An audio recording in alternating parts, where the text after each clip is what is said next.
है। अब ये तो हम जानते हैं कि इस दुनिया में सदा काल सत्य तो कोई है? कोई नहीं, एक है इस दुनिया में, है। अच्छा, फिर शिव क्या है? वो भी इस दुनिया में सत्य है, वो ऊपर सत्य है।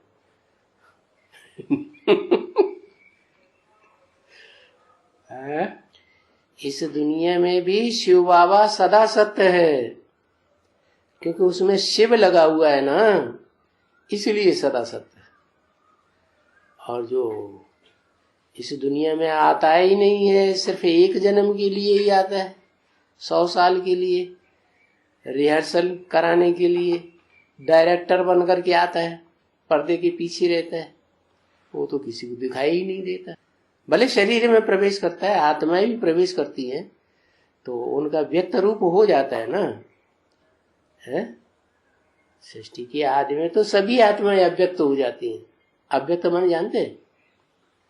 आ माने नहीं, व्यक्त माने जो दिखाई पड़े आंखों से, उसको कहते हैं अव्यक्त, जो आंखों से दिखाई न पड़े। और व्यक्त जो आंखों से दिखाई पड़े। तो बताया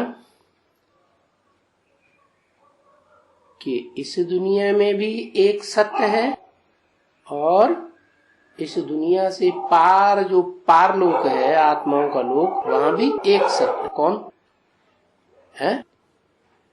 हाँ, तो जो इस दुनिया में सत्य है और उस दुनिया में सत्य है, पारलोक में भी एक सत्य है। उन दोनों में फिर अंतर क्या है? सत्य सत्य तो एक ही जैसे होने चाहिए, है। गीता में लिखा है ना, ना सते विद्यते भावो ना भावो विद्यते सत्य। सत्य का कभी अभाव नहीं होता, वो तो हमेशा ही रहता है। और जो असत्य होता है तो झूठ हो गया, सत्य है ही नहीं तो झूठ है। झूठ तो भागता रहेगा।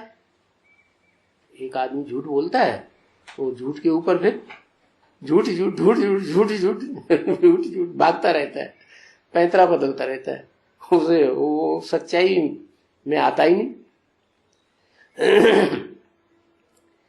तो फिर दोनों में अंतर क्या है? शिव समान शंकर बन जाता है, और वो जो पारलोकवासी है सदा, सिर्फ एक जन्म के लिए सृष्टि पर आता है। क्या? जैसे कुम्हार होता है ना, तो कुम्हार क्या करता है? एक बार चक्का घुमा दिया डंडा लगा के, क्या तो उसके पास ज्ञान का दंड है। ऐसे ऐसे सन्यासी देखे होंगे ना, जिनके हाथ में डंडा रहता है। शास्त्रों में दिखाते हैं, खास ऋषि मुनि लोगों के पास एक डंडा, अजीब तरह का डंडा होता है। किसी में ऊपर सांप बना है, किसी में मुख बना है, किसी में भेड़ का मुख, किसी में क्या, ऐसे ऐसे डंडे दिखाए गए। तो शिव बाबा के पास भी डंडा है। क्या डंडा? ज्ञान का दंड। उसका नाम दंड क्यों दिया? डंडा तो अच्छी चीज है? ज्ञान का दंड अच्छी चीज है, कल्याण के लिए है, फिर दंड नाम क्यों दिया? इसीलिए दिया कि जो श्रीमत रूपी श्रीमत पर जो चलते हैं, भगवान की बताई हुई मत पर चलते हैं, जो ज्ञान सुनाया उसके ज्ञान के अनुसार चलते हैं, तो डंडे नहीं खाएंगे। अगर ज्ञान के अनुसार नहीं चले तो डंडे जरूर खाने पड़ेंगे। अब हैं नंबरवार, कोई तो ऐसे हैं जो नाम मात्र को डंडे खाते हैं, डंडे है ही नहीं वास्तव में। ऐसे कर दिया बस, उनको इतना ही बहुत भारी हो गया। क्या माने? वो वास्तव में वो डंडे नहीं खाते हैं, लेकिन थोड़ा सा अंतर होता है। 8 तो दंड नहीं खाते हैं, तो दंड नहीं खाते हैं तो क्या एक जैसे हैं सब? कुछ न कुछ है ना। तो जो कुछ न कुछ फिनिशिंग में गड़बड़ी रह जाती है, उसको फिनिशिंग में सुधारने के लिए थोड़ा सा नाम मात्र, सबका नंबर अलग अलग है। तो किसको खत्म करना है? तमो प्रधानता को खत्म। सब में तमो प्रधानता आई हुई है, झाड़ में भी तमो प्रधानता, दुनिया में भी तमो प्रधानता, ड्रामा भी तमो प्रधान। तो फिर क्या करना है?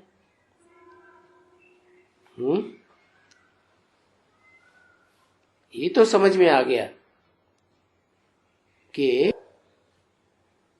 पारलोक का है, अखूट ज्ञान का भंडारी है सदा काल, और जो इस षष्ठी रूपी रंगमंच पर सदा सत्य है, वो अखूट ज्ञान का भंडारी है हमेशा, है वो अखूट ज्ञान का भंडारी है। नीचे वाला इस षष्ठी का जो बीज है, जो सदा इस षष्ठी पर कायम है, अकाल मूर्त कहा जाता है। हाँ, बन जाएगा वो बात ठीक, बन जाएगा, नहीं बना था ना। कभी ऐसा टाइम था कि वो नहीं था ना ज्ञान का भंडारी है। सबसे ज्यादा अज्ञानी था कि कुछ वो थोड़ा बहुत ज्ञान था, है थोड़ा सा ज्ञान था। उससे ज्यादा ब्रह्मा में ज्ञान नहीं था। दादा लेखराज में उससे ज्यादा ज्ञान नहीं था। कैसे? अगर दादा लेखराज ब्रह्मा में ज्ञान नहीं था, अज्ञानियों के बीच में श्रेष्ठ था। अच्छा, गधों में श्रेष्ठ है ना? जैसे दिखाते हैं ना, गधों की डायनेस्टी, घोड़ों की डायनेस्टी, खच्चरों की डायनेस्टी है, शेरों की डायनेस्टी, बैलों की डायनेस्टी दिखाते हैं ना, टाइगर की डायनेस्टी, शेर की डायनेस्टी। तो